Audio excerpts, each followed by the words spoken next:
wabarakatuh. Perkenalkan, nama saya Muhammad Saifullah. Ini saya ingin melaksanakan tugas UAS dari matkul Sejarah Pendidikan Islam. Ini yang betul kontribusi NU dalam pendidikan Islam dan pesantren. Banyak tujuan yang harus kita bahas yang sangat bermanfaat di sini. Yang pertama yaitu untuk mengetahui peran NU dalam pendidikan Islam. Yang kedua, untuk mengetahui prinsip kepribadian NU dalam pendidikan Islam dan pesantren. Yang ketiga, untuk mengetahui apa yang menjadi dalam NU untuk mempertahankan sistem pendidikan di pesantren. Selanjutnya dijelaskan satu-satu kontribusi NU dalam pendidikan Islam dan pesantren. Dari awal berdirinya NU tampak begitu konsisten mendidik bangsa ini untuk menjadi dewasa dalam beragama dan bernegara.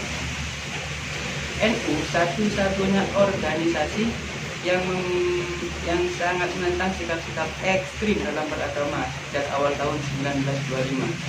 NU melalui Komite Hijaz berhasil mencegah terbentuknya khilafat Islam di Mekah oleh Ibnu Sa'ud yang hendak menjadikan umat Islam bermadzhab tunggal, yaitu Wahabi. Nah, kita tidak bisa membayangkan seperti apa wajah dunia Islam sekarang jika rencana Raja Sa'ud tersebut benar-benar terwujud. Pada zaman perang kemerdekaan, Rais Akbar NU Kiai Haji Hasyim Asy'ari mengeluarkan resolusi jiwa dengan fatwa wajib bagi umat Islam berperang melawan dan mengusir penjajah keluar dari negeri ini. Mungkin inilah fatwa yang paling efektif yang pernah keluar dibanding fatwa lain yang pernah dikeluarkan oleh MUI sekalipun. NU dan pelestarian tradisi pesantren. Ini apa sih yang disebut pesantren? Kita harus mengetahui terlebih dahulu mengenai pesantren. Pesantren adalah benteng pertahanan Islam tradisional yang paling efektif.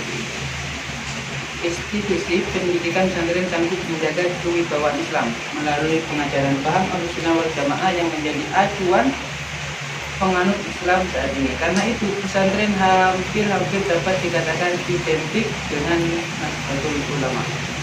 Sumbangan terbesar NU Nahdlatul Ulama terhadap pendidikan pesantren adalah terletak pada kesanggupannya dalam menjaga kelangsungan sistem pendidikan pesantren dengan segala macam tradisinya.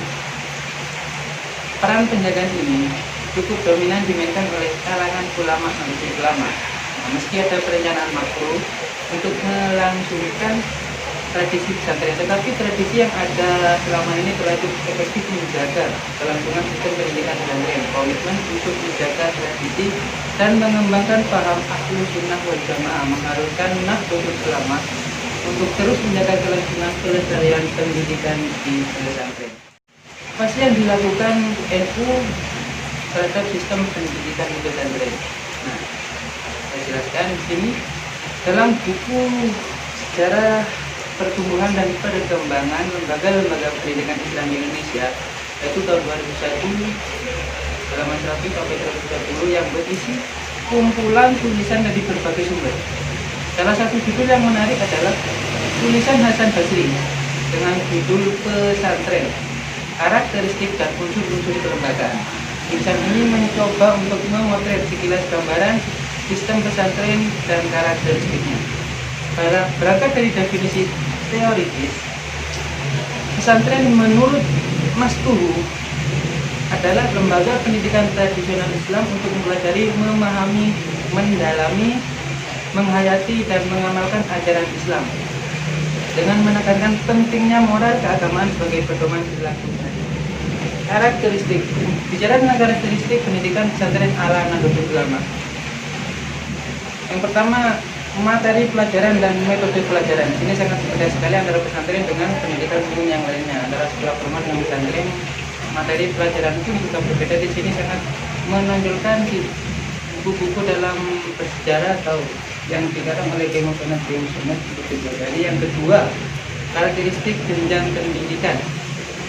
Dengan yang ketiga, fungsi pesantren. Di sini fungsi pesantren juga sangat berbeda dengan fungsi pada lainnya. Yang keempat, prinsip-prinsip pendidikan pesantren. Di sini sangat berbeda juga Dan yang kelima, sarana dan tujuan pesantren.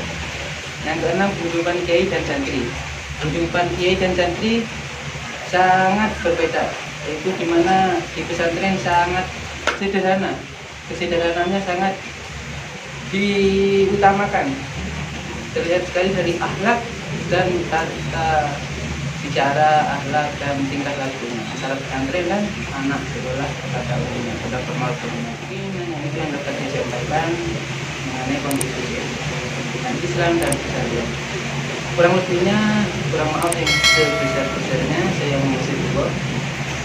Wassalamualaikum warahmatullahi wabarakatuh.